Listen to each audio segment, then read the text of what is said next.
জাতীয় দলের কোচিং বাদ দিয়ে মিরপুরের ইনডোরে স্পিন কোচ মোস্তাক আহমেদের বিশেষ ক্লাস। পুরো লেগ স্পিনার চায়নাম্যান স্পিনারদের নিয়ে ব্যস্ত পাইপলাইন ঠিক করার কাজে। বাংলাদেশের ক্রিকেট লেগ স্পিনারের হাহাকার বহুদিনের। গন্ডায় গন্ডায় বাহাতি স্পিনার আসলেও বাহাতি লেগ স্পিনার বা চায়নাম্যান বোলার খুঁজে পাওয়া যায় না এই দেশে। বাংলাদেশের কোচ হয়ে এসেই মোস্তাক বলেছিলেন, ক্লাব আর প্রথম শ্রেণীর কোচদের সঙ্গে দেখা করে লেগ স্পিনার আর চায়নাম্যান বোলার খুঁজে বের করার চেষ্টা করবেন। এবার তিনি আটঘাট বেঁধেই মাঠে নেমেছেন সেই কাজে। রবি স্পিন হান্ট থেকে উঠে আসা 16 ক্রিকেটারদের দিয়েছেন নিজের অর্জিত দীক্ষা। খুদ স্পিনারদের লাইন লেন্থ থেকে বল রিলিজ সব জায়গায় ধরে ধরে দিচ্ছেন প্রশিক্ষণ।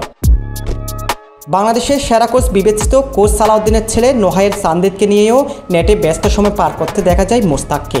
চায়নাম্যান সান্দিদের বোলিং ল্যান্ডিং থেকে শুরু করে লাইন লেন্থর খুঁটিনাটি সব বিষয় ধরিয়ে দিচ্ছেন সাবেক এই লেগ স্পিন কিংবদন্তি। জাতীয় দলের জিম্বাবুয়ে সিরিজের ব্যস্ততার মাঝেও লেগ স্পিন নিয়ে কাজ করছেন মোস্তাক। বিশ্বকাপজয়ী পাকিস্তানি লেগ স্পিনারের কোচ থেকে শেখার ধারণ কাজে দিবে বলে উদীয়মান লেগিদের সেটাই বলাই বাহুল্য।